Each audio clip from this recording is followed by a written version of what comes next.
রান্না করতে আসলাম, বেগুন পোড়া করবো। ওই দেখো এখানে গ্যাস জ্বালিয়ে চাটনিটা চাপিয়ে দিলাম, আর টমেটো পোড়া দেবো বেগুনের সাথে। এই যে চাটনিটা হচ্ছে বড়, টমেটো মাঝখান থেকে করছি, আর বেগুনের মধ্যে রসুন লুকিয়ে দিচ্ছি। এই যে বেগুনটা মাঝখান থেকে একটু চিড়ে নিয়েছি, এই যা করলো, ঠিক আছে। দেখো এইভাবে এই ফাঁকার মধ্যে এইভাবে দিয়ে দিচ্ছি, দারুণ লাগে খেতে এরকম রসুন পুরো ইয়ে দিয়ে। দেখো এই একটা রসুন কি মোটা, দেখেছো? দেখো এক কোয়া রসুন,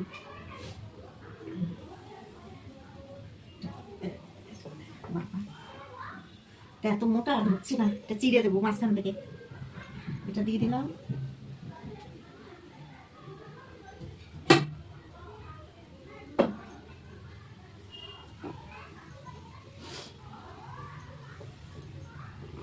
এই দেখো এইভাবে ঢুকিয়ে দিয়েছি। তোমরা চাইলে চারি পাশ দিয়ে দিতে পারো, আমি এক পাশ দিয়েই দিয়ে দিলাম। এটাকে এইদিকে করে দিলাম যাতে রসুনটাও পোড়া হবে। টমেটোটা গড়িয়ে পড়ে গেছে, দিলাম, কি করবো জায়গা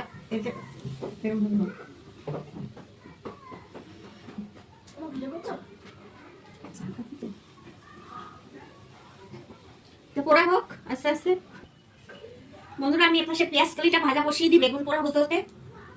এই যে পেঁয়াজ কলি কেটে, আলু আর পেঁয়াজ কলি কেটে ধুয়ে নিয়েছি, আর আমি এখানে একটু পেঁয়াজ কুচিয়ে নিয়েছি, পেঁয়াজ দেবো। এই যে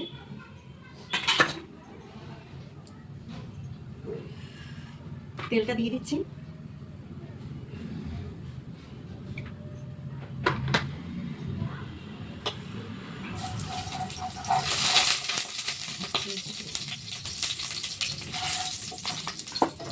পেঁয়াজটা দিয়ে দিই।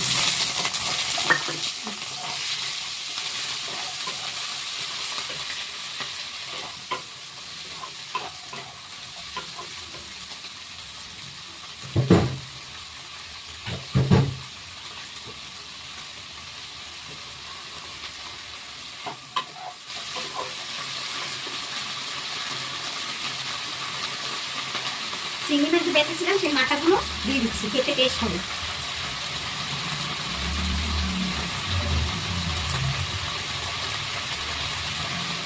মাথাগুলো রেখে দিয়েছিলাম, এটা খেতে দারুণ লাগে। আর এখন শীতকালে চিংড়ি মাছের মাথায় একটু ভিড় হয়।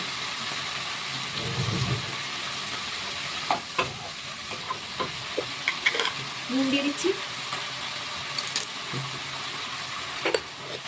আর হলুদ দিয়ে দিলাম।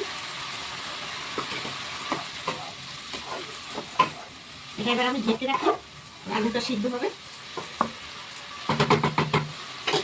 এইসব রান্না কিন্তু মানে সামান্য, কিন্তু খেতে দারুণ লাগে। দামি দামি রান্নার থেকে এগুলো দিয়ে খেতে বেশ ভালো লাগে, ভাত খেতে ভালো লাগে। আমি এবারে ঢেকে দিচ্ছি, রাখবো। আমার বেগুন পোড়াটাও মোটামুটি হয়ে এসছে, আর একটুখানি হবে। দেখি আমার পেঁয়াজ কলিটা কেমন হলো, অনেকটা ভাজা হয়ে গেছে। আমি একটুখানি মিষ্টি দেবো এবারে, একদম সিদ্ধ হয়ে গেছে। একটু চিনি দিয়ে দিলাম, আর দিকে আমার বেগুন পোড়াটাও হয়ে গেছে, ছাড়ানো হয়ে গেছে।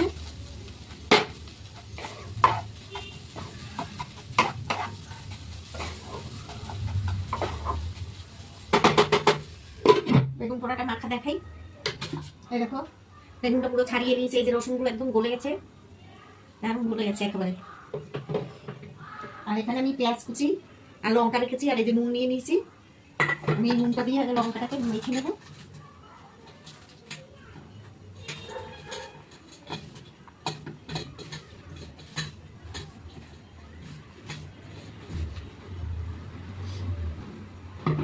এটাকে আমি ঢেলে দিচ্ছি পেঁয়াজের মধ্যে।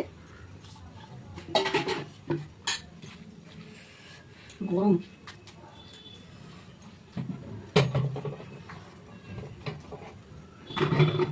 তেল দিয়ে দিচ্ছি।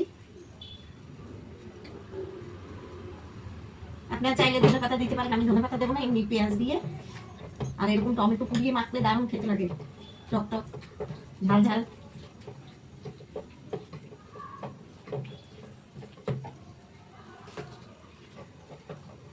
এখনকার লঙ্কাগুলো ভীষণ ঝাল, ভীষণ। একটা গোটা লঙ্কা দিয়েছি, খুব ঝাল হবে। এটা রুটি দিয়েও খেতে ভালো লাগে। রুটি দিয়ে বেশি ভালো লাগে ভাতের থেকে। এই দেখো হয়ে গেল বেগুন পোড়া, আর আমার পেঁয়াজ কলি ভাজাও হয়ে গেল। এবারে নামিয়ে দেবো। পেঁয়াজ কলিটাও নামিয়ে দিচ্ছি।